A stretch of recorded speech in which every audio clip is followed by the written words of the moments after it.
బావా ఎప్పుడు వచ్చితీవు జెండాపై కపిరాజు ముందు సిత. Hi friends, welcome to EVC మస్తీ.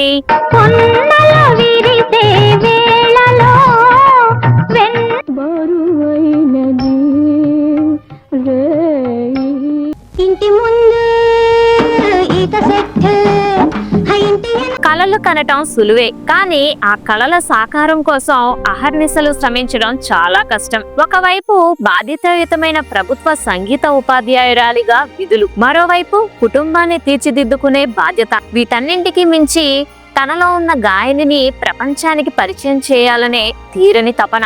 ఈ మూడు పడవల ప్రయాణంలో ఎక్కడా తడబడకుండా అద్భుతమైన సమన్వయంతో విజయ తీరాలను చేరుకున్న స్ఫూర్తిదాయక గాయని విజయలక్ష్మి శర్మ గారు. ఎందరో ప్రముఖ సంగీత దర్శకుల ఆధ్వర్యంలో శ్రోతలను అలరించిన ఆమె అటు ఉద్యోగాన్ని ఇటు కుటుంబాన్ని తన అభిరుచిని ఎలా బ్యాలెన్స్ చేశారు? ఒక గాయనిగా ఆమె పడిన కష్టం, సాధించిన విజయాల వెనుక ఉన్న అసలైన కథ, ఆమె వంశ చరిత్రను ఈ రోజు మనం తెలుసుకుందాం. విజయలక్ష్మి శర్మ గారి గురించి వీడియో చేయాలని ఆమె గురించిన విషయాలు సేకరించే క్రమంలో ఒకప్పటి ప్రముఖ సింగర్ స్వర్ణలత గారి అబ్బాయి అయిన అనిల్ రాజు గారి సహాయంతో విజయలక్ష్మి శర్మ గారితో ఫోన్ లో మాట్లాడడం జరిగింది. అంతటి గొప్ప సింగర్ మాతో మాట్లాడడం ఎంతో అదృష్టంగా భావిస్తున్నాం. ఇంతటి అదృష్టాన్ని మాకు కలగజేసిన అనిల్ రాజు గారికి కృతజ్ఞతలు తెలియజేసుకుంటూ వీడియోలోకి వెళ్లిపోదాం. తెలుగు చలనచిత్ర పరిశ్రమ చరిత్రలో విజయలక్ష్మి శర్మ గారి ప్రస్థానం ఒక విశిష్టమైన అధ్యాయం. విజయలక్ష్మి శర్మ గారి జీవితంలో అత్యంత గర్వించదగిన విషయం ఆమె వంశ చరిత్ర. ఆమె తాతగారు సాక్షాత్తు దివాకర్ల తిరుపతి శాస్త్రి గారు. తెలుగు సాహిత్య చరిత్రలో తిరుపతి వెంకట కవులు అంటే తెలియని వారుండరు. దివాకర్ల తిరుపతి శాస్త్రి ఇంకా చెల్లపిల్ల వెంకట శాస్త్రి, ఈ ఇద్దరు కవులు జంటగా అవధానాలు చేస్తూ ఆధునిక తెలుగు కవిత్వానికి కొత్త ఒరవడిని సృష్టించారు. శతావధాని, ఆసుకవి వంటి బిరుదులతో సత్కరింపబడిన దివాకర్ల తిరుపతి శాస్త్రి గారి మనవరాలు కావటం విజయలక్ష్మి గారికి దొరికిన గొప్ప అదృష్టం.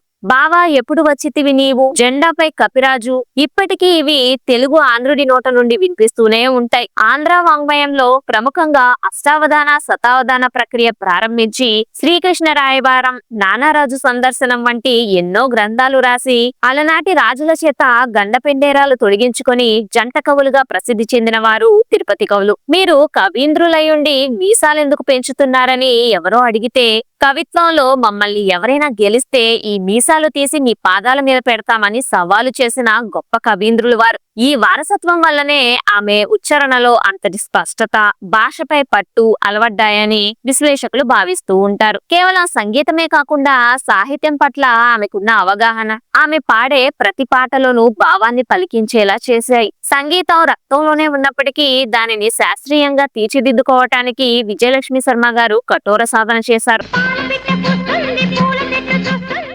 విజయలక్ష్మి శర్మ గారు కృష్ణా జిల్లా మచిలీపట్నంలో జన్మించారు. ఆమె తండ్రి గారు దివాకర్ల శేషాద్రి గారు, తల్లి సీతారామమ్మ గారు. 6 అక్క చెల్లెళ్ళు ఇంకా 4 అన్నదమ్ములతో కలిసిన కుటుంబం వారిది. చిన్నతనంలో అనగా 6-7 సంవత్సరాల వయసులోనే కూని రాగాలు తీస్తూ వారి అమ్మగారు తీసుకెళ్లే భక్తి సినిమాలకు వెళ్లి ఆ పాటలు ఇంటికి వచ్చి పాడేవారు విజయలక్ష్మి శర్మ గారు. సినిమాలో ఎలా పాడాలి, తెర వెనక నుంచొని పాడాలా, రేడియోలో ఎలా పాడాలి, రేడియో వెనకాల నుంచొని పాడాలా అనే తపన ఆవిడని సింగర్ అయ్యేలా చేశాయని చెప్పొచ్చు. వారి బావగారైన కీర్తిశేషులు జి రామచంద్రరావు గారు మంచి హార్మోనిస్టు, టాప్ గ్రేడ్ కంపోజర్ గా ఆల్ ఇండియా రేడియోలో పనిచేస్తూ ఉండేవారు. అప్పటికే వారి ప్రోత్సాహంతో చిన్న వయసులోనే ఎన్నో వందల కచేరీలు చేశారు ఆవిడ. నాగార్జున సాగర్ డ్యామ్ ఇనాగరేషన్ నాడు జవహర్ లాల్ నెహ్రూ గారి ముందు కచేరీ చేసిన ఘనత ఈవిడికి దక్కింది. తర్వాత సిస్టు బ్రహ్మయ్య శాస్త్రి ఇంకా సుసర్ల శివరాం గారి దగ్గర సంగీతం అభ్యసించి డిప్లొమా సంపాదించుకున్నారు. ఇక అక్కడి నుంచి హైదరాబాద్ లోని సినీ టాలెంట్స్ గిల్డ్ ద్వారా కొన్ని వందల కచేరీలు చేసి రేడియోలో టాప్ గ్రేడ్ సంపాదించుకున్నారు విజయలక్ష్మి శర్మ. ఒకసారి ప్రొడ్యూసర్ అయిన సివిఆర్ ప్రసాద్ గారు హైదరాబాద్ లో విధి విలాసం సినిమాని నిర్మించాలనుకున్నారు. ఈ సినిమాలో కృష్ణ గారు హీరో కాగా విజయ నిర్మల గారు హీరోయిన్. అయితే ఈ సినిమాకు గాను సంగీతం అందించేందుకు మ్యూజిక్ డైరెక్టర్ అయిన మాస్టర్ వేణు గారిని పిలిపించారు. ఇక్కడ హైదరాబాద్ సింగర్స్ తో పాడించదలచడంతో వేణు గారు విజయలక్ష్మి శర్మ ఇంకా కేబికే మోహన్ రాజు గారులతో ఆ సినిమాలోని పాటలు పాడించడం జరిగింది. ఈ సినిమా విజయలక్ష్మి శర్మ గారికి మొదటి సినిమా అయినప్పటికీ విజయ నిర్మల గారికి అన్ని పాటలు విజయలక్ష్మి శర్మ గారే పాడటం విశేషం. ఈ సినిమా 1970లో రిలీజ్ అయింది. బరువైనది ఈ రేయి, ముసిరేసిందంటే పైన అనే పాటలు బాగా పాపులర్ అయ్యాయి ఆ రోజుల్లో. అప్పటికే విజయలక్ష్మి శర్మ గారికి పెళ్ళయి 2 సంవత్సరాలైంది. ఆ తరువాత హైదరాబాద్ లో కంటే చెన్నైలో అవకాశాలు బాగా ఉంటాయని తెలిసి చెన్నై కేంద్రీయ విద్యాలయాలో జాబ్ చూసుకొని అక్కడికి షిఫ్ట్ అయ్యారు విజయలక్ష్మి శర్మ గారు. అక్కడికి వెళ్ళాక గవర్నమెంట్ జాబ్ చేసుకుంటూ సినీ ఫీల్డ్ లో ట్రై చేయటం చాలా కష్టమయ్యేది ఆవిడకు. కానీ సంగీతం మీద అమితమైన ప్రేమ ఉండటంతో ఆమె వారి శ్రీవారితో కలిసి చెన్నైకి వెళ్లారు. అక్కడ ఉండి జాబ్ చేసుకుంటూ ప్రతి ఆదివారం మ్యూజిక్ డైరెక్టర్స్ ని కలవటానికి వెళ్లేవారు. అందులో భాగంగా ఒకసారి సాలూరి రాజేశ్వరరావు గారి ఇంటికి వెళ్ళగా ఆయన ఆ టైంలో యశోద కృష్ణ సినిమా కంపోజింగ్ లో ఉన్నారు. ప్రొడక్షన్ ఆఫీస్ స్టాఫ్ అంతా కూడా ఉన్నారు ఆ టైంలో అక్కడ. విజయలక్ష్మి శర్మ గారు అక్కడికి వెళ్ళగా చూసి ఎవరమ్మా మీరు అని అడగ్గా విషయం అంతా చెప్పారు ఆవిడ. ఇంతకు ముందెక్కడైనా పాడారా అని అడిగారట ఎస్ రాజేశ్వరరావు గారు. ఇలా మాస్టర్ వేణు గారి దగ్గర పాడానండి అని ఆవిడ చెప్పడం జరిగింది. అయితే ఇంకేం, రేపు ఉదయం 10 గంటలకు రికార్డింగ్ ఉంది, వచ్చేయమని చెప్పారట ఆయన. ప్రొడక్షన్ ఆఫీస్ వారందరూ అక్కడే ఉండటంతో ఒకసారి పాట పాడి వినిపించమన్నారట ఆయన. చెప్పినట్లుగానే పాడటంతో అందరూ ఓకే చేశారట. నెక్స్ట్ డే సుశీల గారితో పాడాలి, జాగ్రత్తగా పాడమని చెప్పారట రాజేశ్వరరావు గారు. అప్పుడు విజయలక్ష్మి శర్మ గారి ఆనందానికి అవధులే లేవట. ఆ తర్వాత ఎస్ రాజేశ్వరరావు గారి దగ్గర అనేక పాటలు పాడారు విజయలక్ష్మి శర్మ గారు. ఓ పక్క పాటలు పాడుతూనే మరో పక్క ప్రొఫెషన్ ని కూడా చక్కగా బ్యాలెన్స్ చేసుకున్నారామె. అప్పటి రాష్ట్రపతి అయిన అబ్దుల్ కలాం గారి చేతుల మీదుగా బెస్ట్ టీచర్ గా నేషనల్ అవార్డు అందుకున్నారు విజయలక్ష్మి శర్మ గారు. పెండియాల గారికి జానకి గారు, సుశీల గారు తప్ప ఎవ్వరు పాడినా నచ్చేది కాదు. అలాంటిది బాలసుబ్రహ్మణ్యం గారితో కలిసి విజయలక్ష్మి శర్మ గారిని అనేక పాటలు పాడించారు పెండియాల గారు. ఫ్రెండ్స్, పెండియాల గారి గురించి పూర్తి వివరాలతో మన ఛానల్లో వీడియో అవైలబుల్ గా ఉంది ఫ్రెండ్స్, వీలైతే ఒకసారి చూసేయండి. 1981లో వచ్చిన ధర్మవడ్డి, 1977లో కోయిలమ్మ కూసింది, అత్తవారిల్లు, ఆలు మగలు, వెంకటేశ్వర మహత్యం, గడుసమ్మాయి, యువతరం కదిలింది, జనం మనం, నరుడా ఏమి నీ కోరిక, కమలమ్మ కవితం వంటి సినిమాల్లో ఆమె పాటలు పాడారు. అలాగే మ్యూజిక్ డైరెక్టర్ చలపతిరావు గారి దగ్గర కూడా ఆమె పాటలు పాడారు. కమలమ్మ కవితం సినిమాలో ఇంటి ముందు ఈత సెట్టు అనే పాట ఫోక్ స్టైల్లో పాడాల్సి ఉంది. అయితే ఆ సినిమా ప్రొడ్యూసర్స్ మ్యూజిక్ డైరెక్టర్ అయిన చలపతిరావు గారితో ఈ పాట ఎల్లారీశ్వరి గారితో పాడించండి అని చెప్పారట. కాదు, విజయలక్ష్మి శర్మ గారితో పాడిద్దాం, నచ్చకపోతే మీరన్నట్లు ఎల్లారీశ్వరి గారితో పాడిద్దాం అన్నారట. అలా అన్నందుకు ఆ పాట ఎంతో బాగా పాడి పేరు నిలబెట్టారు విజయలక్ష్మి శర్మ గారు. చాలా ఛాలెంజింగ్ గా తీసుకొని అందరూ ఆ పాట బాగా వచ్చేలా కృషి చేశారు. ఆ సాంగ్ లో బాలు గారైతే యాక్టర్ అల్లు రామలింగయ్య గారిలో పరకాయ ప్రవేశం చేసినట్లుగా బాగా పాడారట ఆ పాట. ఆ యాక్టింగ్ కి రికార్డింగ్ అయ్యే వరకు విజయలక్ష్మి శర్మ గారికి నవ్వొస్తూనే ఉందని ఆమె ఓ సందర్భంలో చెప్పుకొచ్చారు.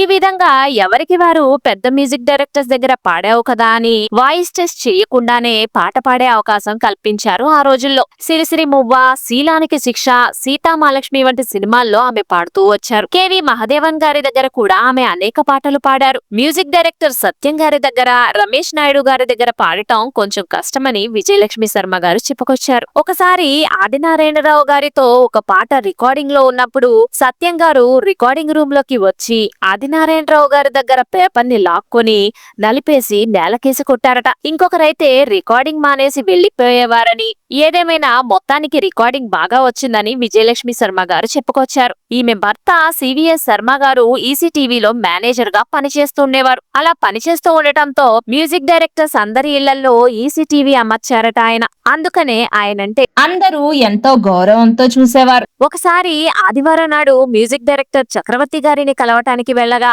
ఎంతో మర్యాద పూర్వకంగా ఆహ్వానించారని, అంతేకాకుండా పాట పాడే అవకాశం కూడా కల్పించారని ఆమె చెప్పుకొచ్చారు. డివోషనల్ సాంగ్స్ కూడా అనేకం పాడారు విజయలక్ష్మి శర్మ గారు. పాటలు ఎన్ని పాడావని కాదు, సినీ ప్రపంచంలో ఎంతో మంది దేవతల్ని చూడటం, కలవటం జీవితంలో తనకి దక్కిన పెద్ద అదృష్టంగా భావిస్తున్నారామె. వారితో పరిచయమే కాకుండా ఎస్ జానకి గారు, సుశీల గారు, బాల సరస్వతి గారు, బాలసుబ్రహ్మణ్యం గారు ఫ్యామిలీ ఫ్రెండ్స్ లా ఉండటం ఈమె అదృష్టంగా భావిస్తున్నారు. చక్కిలి గింతలు పెడుతోంది. విజయలక్ష్మి శర్మ గారు ఎన్నో పాటలు పాడటమే కాదు ఎన్నో అవార్డులను అందుకున్నారు. చెన్నై నుండి కలైమామిని అవార్డు, ఎస్ రాజేశ్వరరావు గారి అవార్డు, పెండ్యాల గారి అవార్డు, బాల సరస్వతి అవార్డు, అక్కినేని నాగేశ్వరరావు గారి అవార్డు, ఇంకా రీసెంట్ గా ఘంటసాల గారి అవార్డు కూడా అందుకున్నారు విజయలక్ష్మి శర్మ గారు. అలాగే ఎస్ జానకి గారు కంపోజ్ చేసిన భక్తి పాటలు అనే ఆల్బమ్ లో ప్లేబ్యాక్ సింగర్స్ అయిన బాలమురళీ కృష్ణ గారు, ఎస్పి బాలసుబ్రహ్మణ్యం గారు, పి లీలా గారు, వసంత గారు ఇలా అందరి చేత పాడించారు. అందులో విజయలక్ష్మి శర్మ గారితో చాలా మంచి పాట పాడించారట. హే ముకుంద హే మురారి అనే పాటని ఆమె పాడారు. ఆ పాట పాడడం విజయలక్ష్మి శర్మ గారు ఎంతో అదృష్టంగా భావిస్తున్నారు. హే ముకుంద హే మురారి.